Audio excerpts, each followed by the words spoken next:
Having my green card is great, but what's all this about the IRS? No one's ever mentioned anything about US tax before.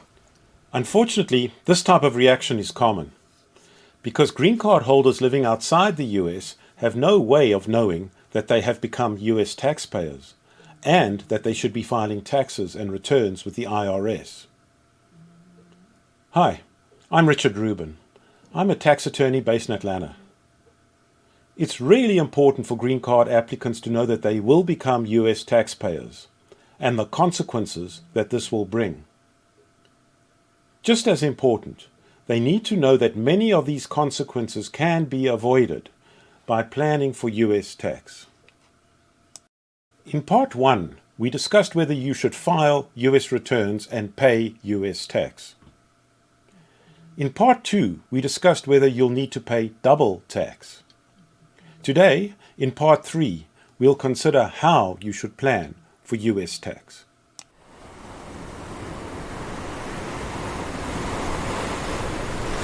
Your first step is to plan when you will change to US taxpayer status.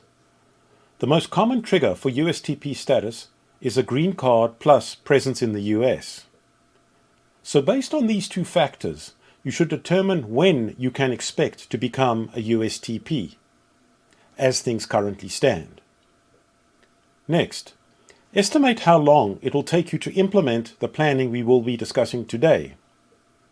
If you will need more time to implement your planning, you should either defer your arrival in the US, if you're currently outside the US, or you should depart the US, if you're currently in the US. And if that's not possible, then you should try to bring forward some of the transactions that we'll be discussing. Especially try bring forward the date on which you will receive any significant proceeds or payment, such that this occurs before you become a USTP. To explain, in the US, most people are taxed on a cash receipts basis. With the result, any cash you receive after you become a USTP will typically fall into the US tax net, even if the transaction took place before you became a USTP. People, this is important. You really must implement your planning before you become a USTP. The day you become a USTP will seem just like any other. The sun will rise in the east, and the birds will chirp as they usually do. But although it may feel like nothing's changed, your status will have changed forever. And, as we discussed in Part 2, once you have a green card, even if the tax treaty between the US and your home country provides relief against US tax, you're not allowed to claim this relief to reduce your US tax. Now, this point was well made in a little-known limerick. A young couple who moved from England to Maine to take advantage of the favorable treaty was later heard to complain that, to their shock completely, by their green cards they were damned, with taxes to be slammed. The call to come home they felt just like E.T.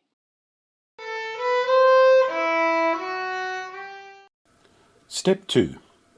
You should make certain changes to your entity interests. The most common entity interests are in private equity and interests in trusts, so we'll deal with both of these. First up is private equity. You need to be aware that if you hold 10% or more of a non-US company, you will be subject to extremely onerous US tax reporting on that company. Also, if you, either alone or with other US taxpayers, hold more than 50% of a non-US company, then the company's income will be imputed to you, and you will have to pay US tax on this income even though you don't receive it. The simple answer: if you hold non-US private equity, you should try to ensure that you own less than 50% and ideally less than 10% of any company by the time you become a USTP. Where shareholding below these thresholds is impractical, as frequently occurs, you should seek advice to avoid the usual negative consequences. Next up is non-US trusts. You need to be aware that if you have contributed assets or cash to a non-US trust, then trust income will be imputed to you, and you will have to pay US tax on this income even though you don't receive it. You will also be subject to onerous US tax reporting on that trust. So don't make the error that some people make, thinking that you can avoid US tax by contributing assets to a non-US trust. Because under US rules, you will still be taxed on the income from those assets, and you will have onerous US reporting on that trust.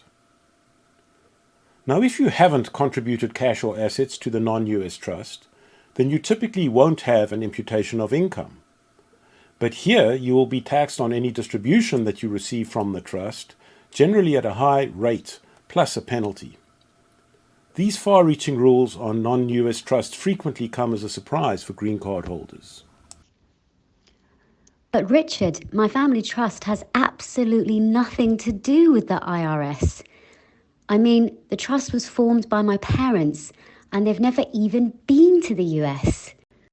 Well, let's just say that your family trust had nothing to do with the IRS before you became a US taxpayer.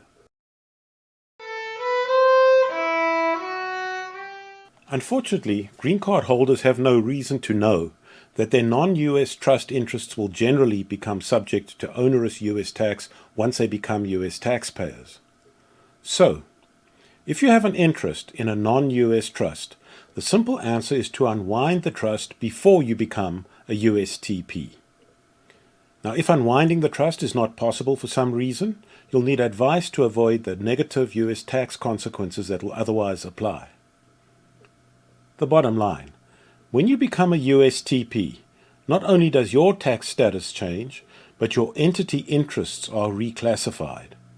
From that date on, your non-US company and trust interests have everything to do with the IRS, so you really do need to reposition your interests in these entities before you become a USTP. Step 3. Dispose of certain non-US investments. At the top of the list is non-US mutual funds or pooled investment funds. I always tell clients to dispose of their non-US mutual funds before they become USTPs. The IRS regards non-US mutual funds as vehicles that allow US taxpayers to unfairly defer tax, so the IRS taxes people heavily on their earnings from non-US mutual funds. And it's real easy for the IRS to spot non-US mutual funds, if only because their names usually end with the word fund. So I recommend that you dispose of your non-US mutual funds before you become a USTP. Options and other contractual investments. Some contractual investments, for example certain stock option schemes, may entail heavy tax and penalties and may also require onerous annual disclosures. So if you have any such investments, you should seek advice on them before you become a US taxpayer. Assets with unrealized gains. If you're holding an asset that has appreciated considerably since you acquired it, with the result there will be a significant gain when you sell it, you should consider selling it before you become a USTP. People moving to the US often make the assumption that when they sell an asset, they will be taxed only on the increase in value from the date they became USTPs.